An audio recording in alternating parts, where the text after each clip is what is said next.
ہم یتیموں کے حقوق کے حوالے سے بات تو بہت کر لیتے ہیں، لیکن کبھی کبھی اس کو سمجھنے سے قاصر ہوتے ہیں۔ تو آج اس حوالے سے بات کریں گے۔ ہمارے ساتھ ہمارے علماء کرام موجود ہیں ہمارے ساتھ ڈاکٹر جمیل راتھوڑ صاحب، السلام علیکم۔ ہمارے ساتھ موجود ہے علامہ تقی مہدوی صاحب، السلام علیکم تقی بھائی۔ ہمارے ساتھ علامہ عمران بشیر صاحب موجود ہیں، السلام علیکم جی۔ اور ساتھ میں ہمارے ساتھ سالم بھائی بھی موجود ہیں، کیونکہ یہاں سالم بھائی ٹرسٹ بھی بڑے عرصے سے اور بڑی محنت سے یتیموں کی کفالت کے حوالے سے کام کرے، تو آپ کو مبارک ہو جی، اور السلام علیکم جی۔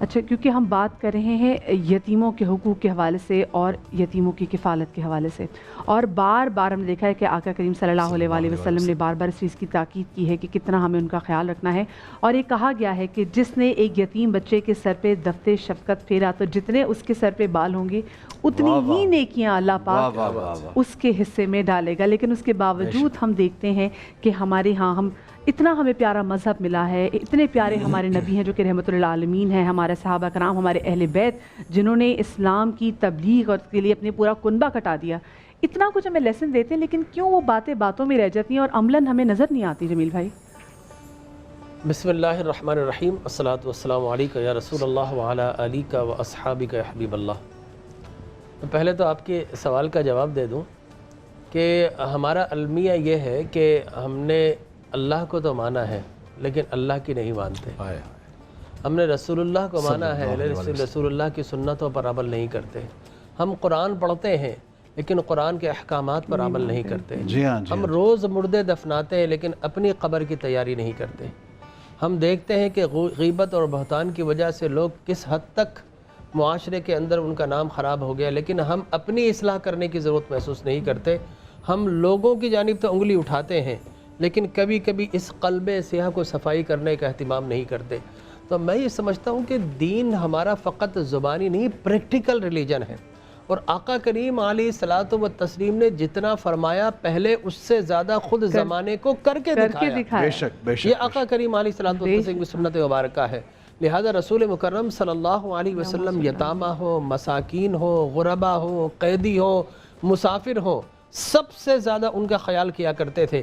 آقا کریم علیہ الصلوۃ والتسلیم کے ساتھ ایک شخص آ گیا بھوکا اور پیاسا، اور کہا کہ یا رسول اللہ میں بڑا پیاسا ہوں، بھوکا ہوں، اس لیے کہ اسلام کی جو تعلیم ہے تو تطعم الطعام و تقرأ السلام، کہ بھوکے کو کھانا کھلاؤ اور جس کو جانتے ہو نہ جانتے ہو اس کو سلام کرو، یہ اسلام کی بیسک تعلیمات ہے۔ لہذا ایک شخص آ گیا اور کہا کہ یا رسول اللہ میں بھوکا ہوں، کاشانہ نبوت میں کہا گیا کہ دیکھو کچھ ہے، کہا گیا یہاں پر تو کچھ بھی نہیں کھانے کو آج۔ حضور نے فرمایا اپنی کچہری میں محفل میں کون ہے جو دے گا؟ ایک صحابی کھڑا ہوا انصاری، یا رسول اللہ میں آپ کے مہمان کو کھانا کھلاتا ہوں۔ مہمان نہیں تھا، بھوکا تھا، آ گیا، حضور نے مہمان بنا لیا۔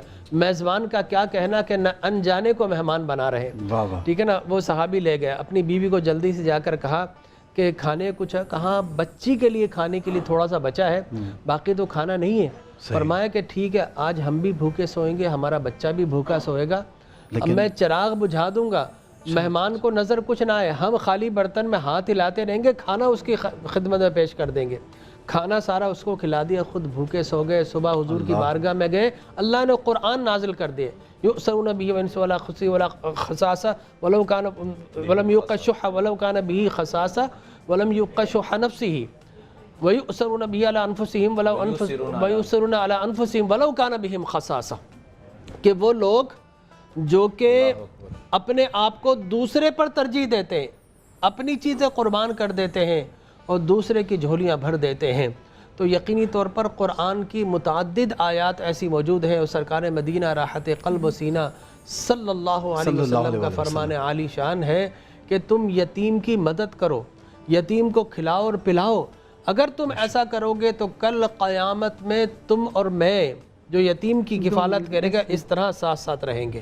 اور پھر آقا کریم علیہ الصلوۃ والتسلیم نے فرمایا کہ جس طرح ایک مجاہد کو جہاد پر کھڑے ہونے کے، باؤنڈری پر کھڑے چوکس کھڑے ہونے کا ثواب ملتا ہے، ایسا ہی کسی یتیم کی شفقت کرنے والے کو اللہ ثواب عطا فرمائے گا۔ اور دور اسلام میں دیکھیے، ہم نے تو فقط اسلام کو قبول کیا، ہم نے اسلام پر عمل کب کیا؟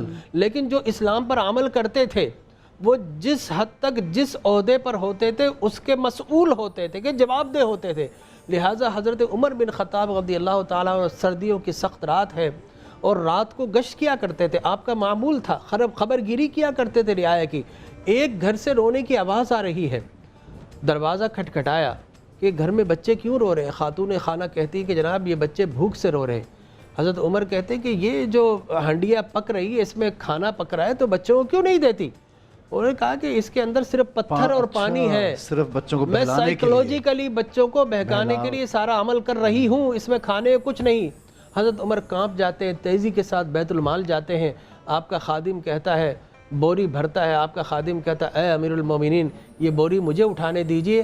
آپ فرماتے کل قیامت میں بھی تم میرا بوجھ اٹھا لو گے؟ فرمایا نہیں، میں خود اٹھاؤں گا، میں خلیفہ وقت ہوں، میری ذمہ داری ہے، میری رعایا میں کوئی بھوکا نہ سوئے۔ آپ واپس پلٹتے ہیں اور اسے کھانا کھلاتے ہیں۔ ادھر بچے کھانا کھاتے مسکراتے ہیں، حضرت عمر بن خطاب کے چہرے مسکراہٹ آتی ہے اور وہ عورت کہتی ہے کہ اے اجنبی، خلیفہ تو تجھے ہونا چاہیے تھا نہ کہ عمر کو۔ اور یہ سن کر بھی وہ خاموشی سے واپس پلٹ جاتے ہیں۔ یہ تھا ہمارا دین، دین متین ہے، دین سلیم ہے، گرتے ہوئے لوگوں کو اٹھانے کا دین ہے ہمارا دین۔ اصل مقصد ہے لوگوں کے ساتھ محبت کرنا، اچھا سلوک کرنا۔ بہت خوبصورت جانب جمیل بھائی نے یہ اشارہ کیا ہے، لیکن ہم نے آج کیا سیکھنا ہے اس سے؟ ہم نے آج کیا کرنا ہے؟ جو آج تو یتیموں کا مال غصب کیا جا رہا ہے، کھایا جا رہا ہے، انفیکٹ ہر ایک کا۔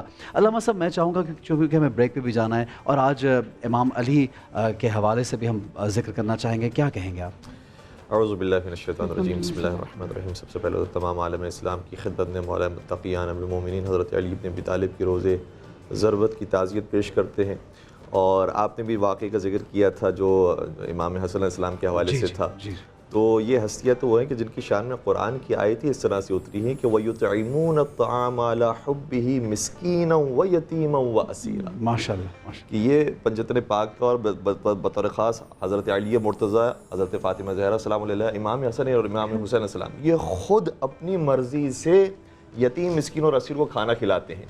تو حضور سرور کائنات اس یتیم بچے کے لیے آئے ہوں گے، لیکن امام حسن نے خود ہی اپنا کرتا اتار کر دے دیا ہوگا کہ آپ لے کر چلے جائیے اس کو، کیونکہ ظاہر وہ ٹریننگ اس گھرانے کی ایسی کہ وہ بڑے تو بڑے اس گھرانے کے بچے بھی عطا کرنے والے ہیں۔ جو جو رسول اللہ صلی اللہ علیہ وسلم کی صحبت میں رہا یا ان کے اہل میں رہا، اور یہ تو ان کے خون ہے، اور یہ تو ان کا خون ہے۔ بالکل ایسے ہی۔